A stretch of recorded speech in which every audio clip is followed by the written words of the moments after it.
저희 대한민국은 자타가 공인하는 세계 무역 강국입니다. 2019년 결산 때도 저희 나라는 세계 수출 7위를 달성을 하였습니다. 그리고 작년 코로나로 어려운 세계 경제가 곤두박질 친 작년에도 예외 없이 세계 수출 7위를 달성하였습니다.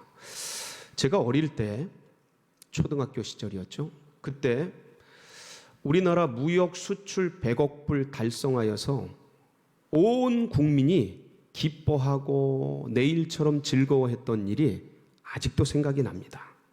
그때 100억 불 수출 탑을 쌓아놓고 무역인들과 기업인들과 경제인들, 정치인들 모두가 기뻐하는 모습을 텔레비로 또 우리 부모님들이 그렇게도 기뻐했던 것들을 아직도 기억을 하고 있습니다.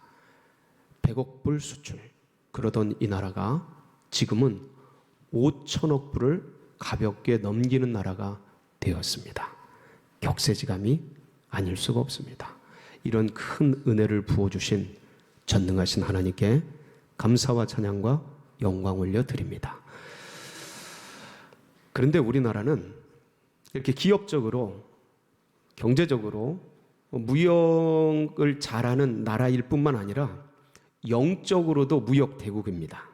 그래서 우리나라가 세계 교회 가운데 수출한 영적인 수출 품목이 있습니다. 3대 품목이 있는데 기도의 나라답게 전부 기도에 관련된 겁니다. 뭐가 첫 번째로 기억나십니까? 예, 새벽 기도. 또요? 철야 기도. 또요? 주여 주여 주여 주여 삼창. 통성 기도.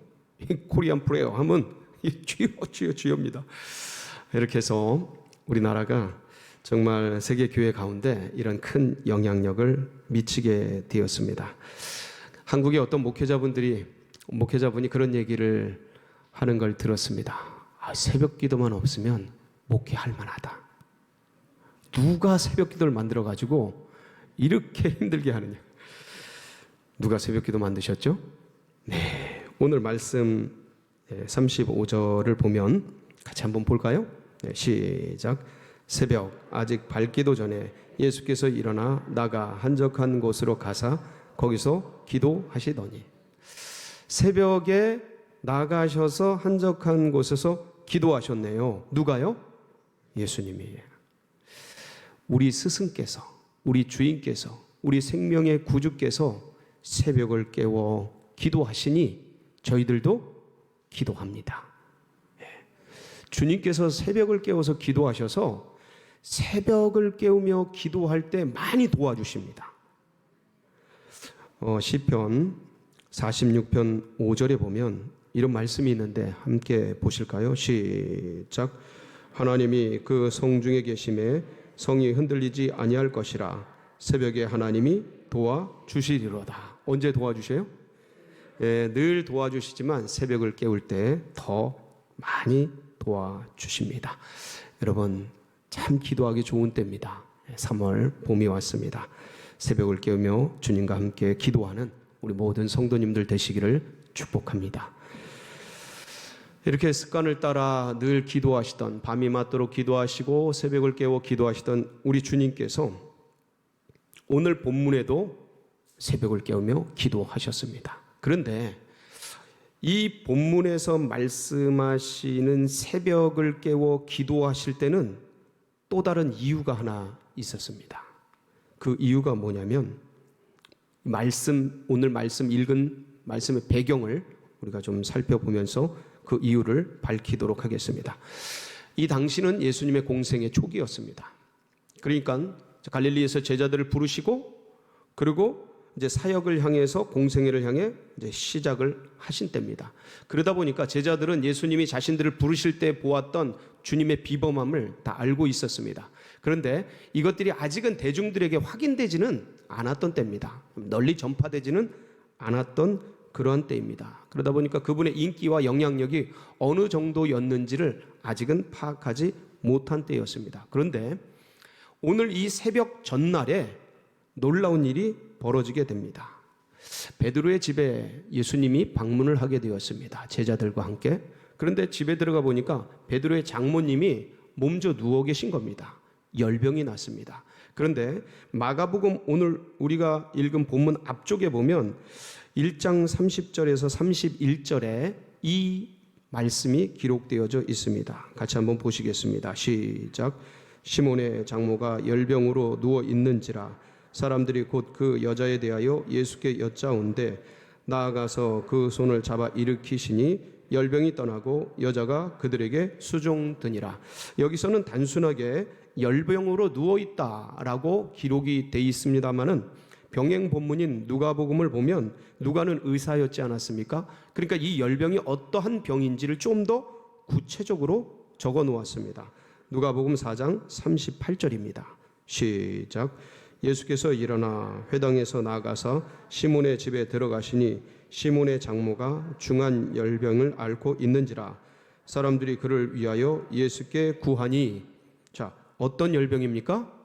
중한 열병, 심각한 열병이었습니다. 그리고 지금 막 아픈 게 아니었습니다. 과거 완료 분사형으로 쓰여져 있습니다. 그러니까 과거에 어느 일정 시점에 병이 일어났고 그것이 현재까지 지속되고 있는 것입니다. 그러니까 시간이 꽤 흐른 겁니다. 중병을 앓고 있어요. 이 당시에 열이 오르고 이렇게 고열이 생기면 이거는 방법이 없었습니다. 심각한 겁니다. 죽을지도 모르는, 목숨을 잃을지도 모르는 그런 위험한 상황이었습니다. 왜 어르신들이 베드로의 장모님 아니십니까? 어르신이시잖아요. 어르신들은 기저질 질환이 있으시고 그래서 열이 생기면 굉장히 위험합니다. 코로나가 위험한 게 사실 감기가 그냥 지나갈 수 있는데 기저질환이 어디가 어떻게 열이 어떻게 날지 몰라서 위험한 거 아니겠습니까? 위험한 상황 가운데 장모님이 몸져 누워 계셨던 겁니다. 근데 예수님이 사람들의 부탁을 듣고 장모님의 손을 잡고 일으키니 어떻게 됐어요? 바로 일어난 겁니다. 일어났다라는 건 아픈 상태로 일어났다는 말씀이 아니고 치유됐다라는 겁니다. 회복이 됐다라는 겁니다.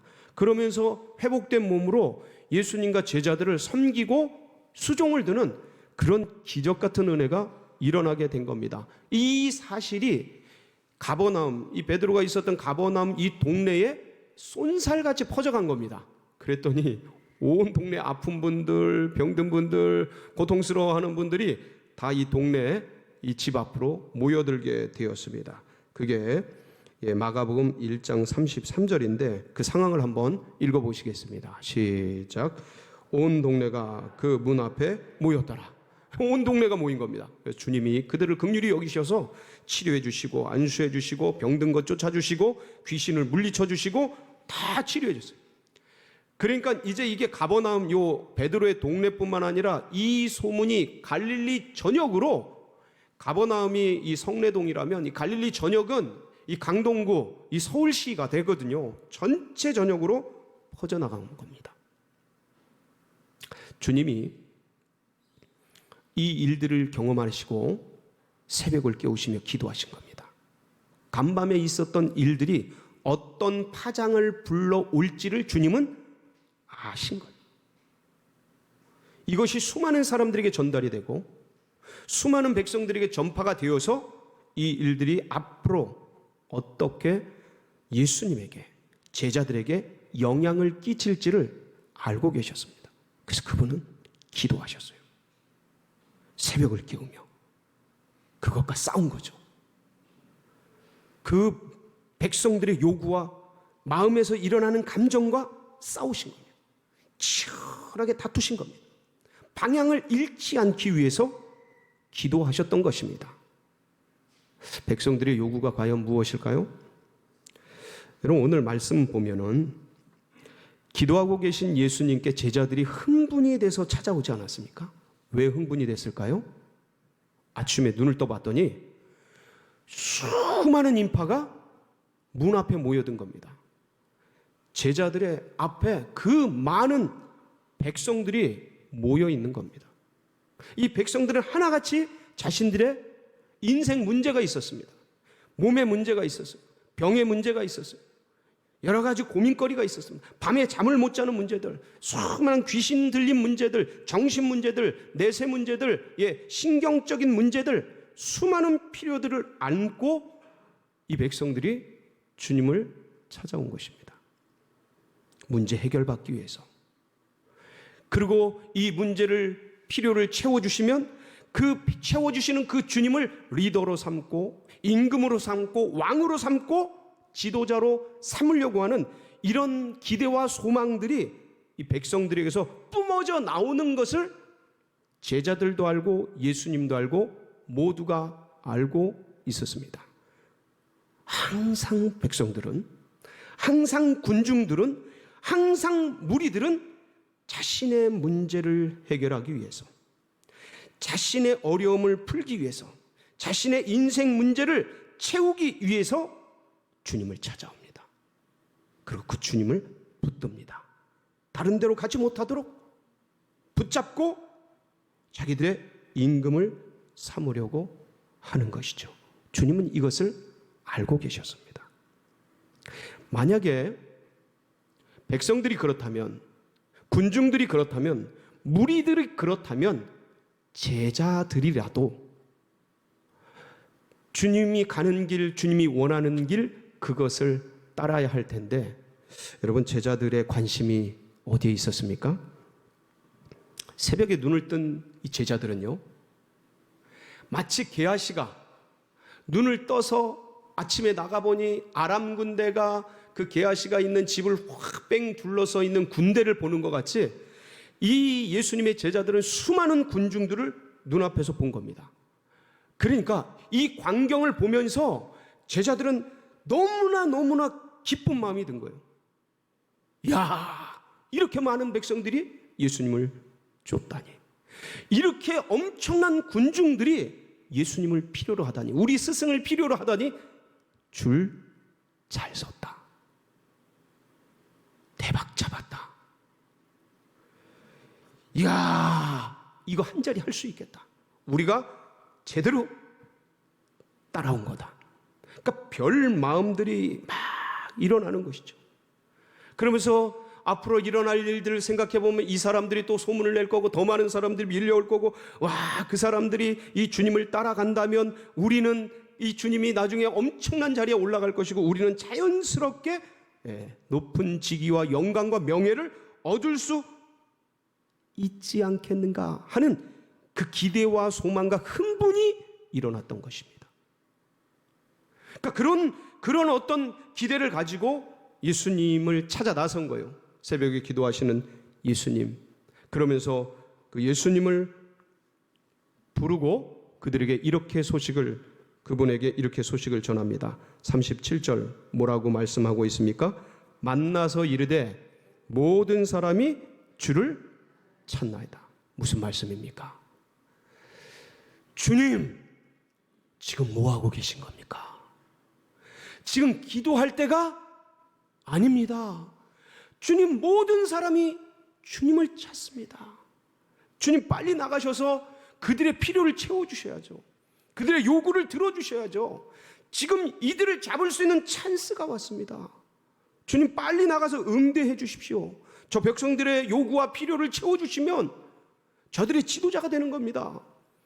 명예와 권세가, 영향력이 우리들 가운데 흘러오는 겁니다. 주님, 기도할 때가 아닙니다.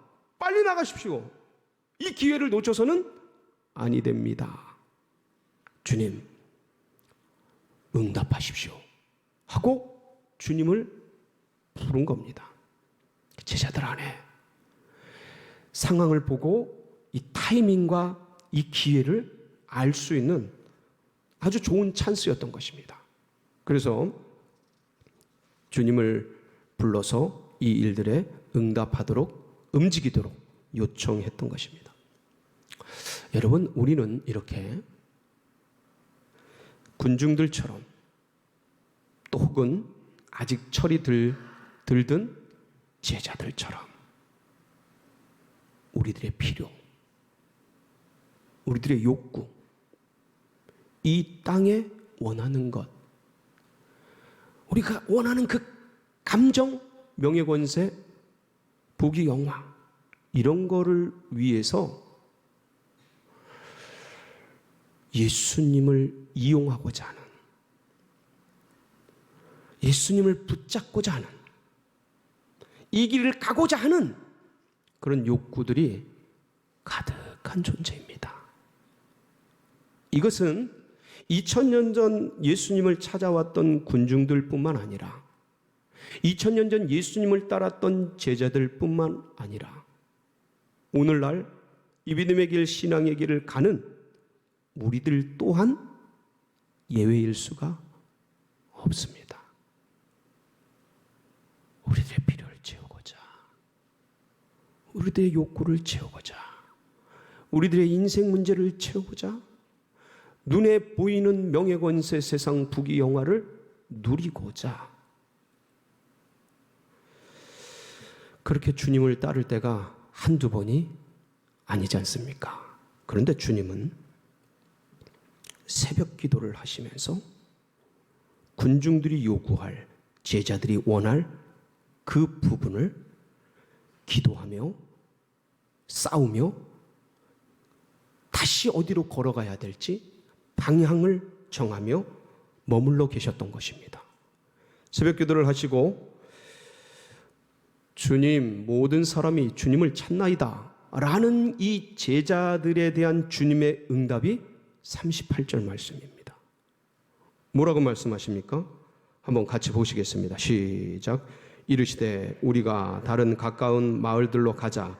거기서도 전도하리니 내가 이를 위하여 왔느니라 하시고. 이게 주님의 응답입니다. 여기서의 사역은 여기까지다. 다른 마을들로 가야 된다. 빨리 움직일 준비해라. 이동할 준비해라. 그들의 요구, 이 땅의 요구, 거기에 매여서는 아니 된다. 그러면 늦어진다. 여기는 씨를 뿌렸으니 빨리 또 다른 곳으로 가서 이 일들을 감당해야 한다. 이것이 내가 이 땅에 온 목적이다. 내가 이것이 지금 존재하는 이유이다.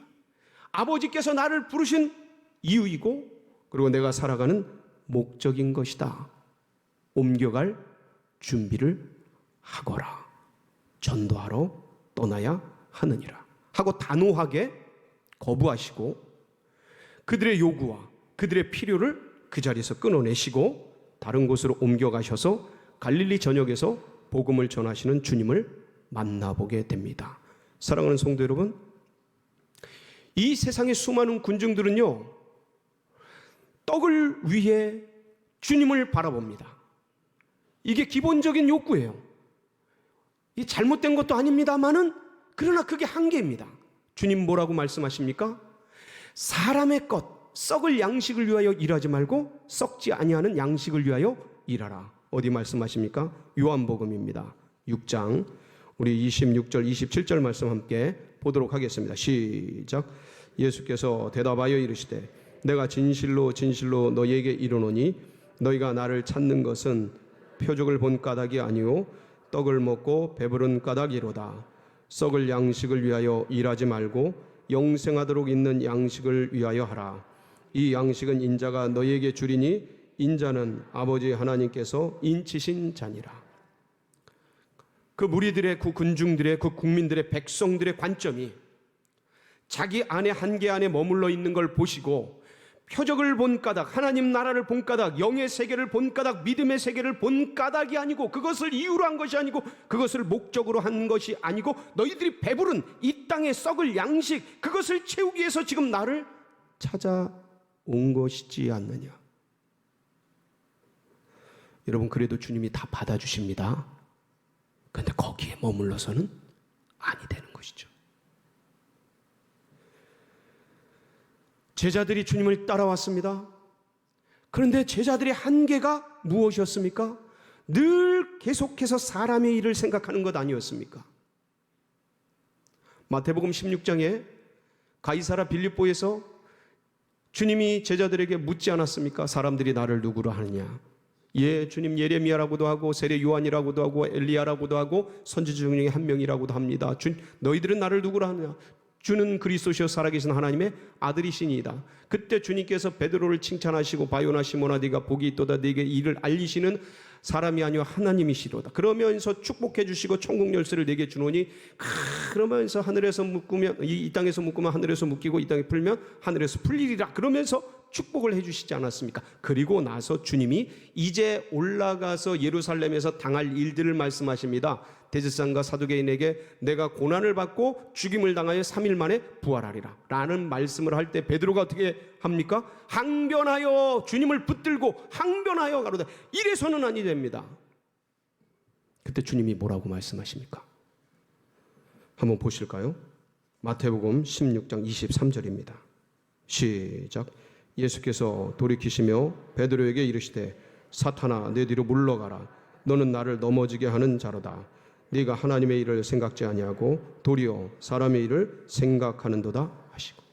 하나님의 일을 생각지 아니하고 사람의 일을 생각하는도다. 그러면서 책망하시고 혼을 내셨습니다. 주님도요, 이 세상의 욕구들이 밀려옵니다. 이 세상의 유혹들이 밀려옵니다. 그런데 그것과 치열하게 싸우신 겁니다. 새벽마다 밤이 맞도록. 여러분, 마지막 겟세마네의 동산 안에서는 이 고난의 잔을 내게서 물러가게 하옵소서, 지나가게 하옵소서, 그러나 나의 원대로 마옵시고 아버지의 뜻대로 되기를 원하나이다. 그러면서 치열하게 그 인간의 고통과 인간의 욕구와 인간의 유혹, 그걸 이겨내기 위해서 기도하신 거예요. 이 새벽 그것과 싸우신 거예요. 그러면서 다시 한번 내가 이 땅에 온 목적이 무엇인지를 정확하게 조준하고 조종하고, 그리고 주님이 나를 향해 부르신 그 부르심의 목적, 곧 선교, 복음, 전도를 위해서 사명을 완수하기 위해서 다시 정리하신 것이죠. 그거 싸우신 겁니다. 그걸 다스린 겁니다. 마음 안에서 일어난 욕구를 주님이 다스린 겁니다. 이 오병이어의 기적을 경험한 이스라엘 백성들이요, 예수님을 임금 삼으려고 합니다. 그때 주님이 또 어떻게 움직이셨습니까? 예, 요한복음입니다. 같이 한번 말씀 보시겠습니다. 6장 15절 시작. 그들이 와서 자기를 억지로 붙들어 임금으로 삼으려는 줄 아시고 다시 혼자 산으로 떠나가시니라. 여기 혼자 떠나 산으로 가셔서 뭐 하셨어요? 밤새도록 기도하십니다. 임금 삼으려는 그들의 욕구, 그 수많은 군중들의 요구. 여러분, 지도자가 언제 무너집니까? 사람들의 욕구를 따라가다가 무너집니다. 감정을 따라가다 무너집니다. 목회자가 왜 넘어집니까? 주님이 주신 방향을 놓치고 이 땅의 필요를 따라 맞춰가다가 넘어집니다. 그걸 무시하라는 소리가 아닙니다. 그걸 듣지 말라는 소리가 아닙니다. 다만 내 마음이 어느새 그쪽으로 흘러가서 이 땅이 좋사오니 여기서 초막셋을 짓고 그렇게 살아가려고 하는 그 욕구대로 내 마음이 움직이고 내 감정이 움직이고 사람들의 그 유혹 따라 움직이는 그것들을 그냥 내버려둘 때 거기에 사로잡히는, 그래서 타락하고 무너지는 그런 것이 아니겠습니까? 주님 그것과 싸우신 겁니다. 그리고 날마다 다시 내가 존재하는 이 땅에 존재하는 이유와 목적, 내 삶을 지탱하고 있는 이유와 목적, 내 여생을 어떻게 보내야 되는지, 어느 방향을 향해 나가야 되는지에 대한 목적을 다시 한번 새롭게 했던 것입니다. 그 새벽에도, 그 밤에도. 그게 뭡니까? 미시오데이, 하나님의 선교, 최초의 선교사 하나님, 나를 이 땅에 보내신 이유, 복음 전도,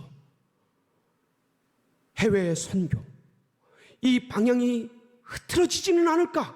그것과 싸운 겁니다. 이 땅에 있는 욕심 때문에, 이 땅에 있는 사람들의 요구 때문에 혹시 행여나 내가 거기에 물들지 않을까? 치열하게 끝까지 그것과 싸우면서 한 걸음 한 걸음 걸어가셨던 것입니다. 선교를 향하여, 부르심의 표대를 향하여. 나중에 제자들이 주님의 이러한 비전과 목적을 알게 됩니다. 성령, 마가의 다락방에서 성령의 역사를 경험하고 우리 스승 예수께서 왜 그렇게 사셨는지를 알게 됩니다. 그리고 제자들도 수많은 이 땅의 명예 권세의 영광을 뒤로하고 복음 전도를 위해 세계 선교를 향해 목숨을 드립니다. 전부 순교하죠. 그리고 그 모습을 봤던 속사도들도 그 길을 걸어갑니다. 교부들도 그 길을 따라갑니다. 수많은 신앙의 선배들이 그 길을 따라갔습니다. 136년 전 언더우드와 아펜젤로도 그 길을 따라갔습니다. 그의 제자들도 예수께서 가신 그 길을 따라갔습니다. 그리고 우리의 신앙의 선배들이 그 길을 따라가서 그 복음을 누구에게까지 전해 주었습니까? 나에게까지 전해 주었습니다. 주님이 선교하시니 우리도 이것을 멈출 수가 없습니다. 주님이 전도하시니 때를 따라 기회를 따라 어찌됐든지 때를 얻든지 못 얻든지 이 복음 전하는 것, 코로나19든지 전쟁의 때든지 어떤 상황이든지 이 복음 전하려는 선교의 사명 멈추지 않고 달려가는 모든 성도님들 되시기를 주의 이름으로 축복합니다.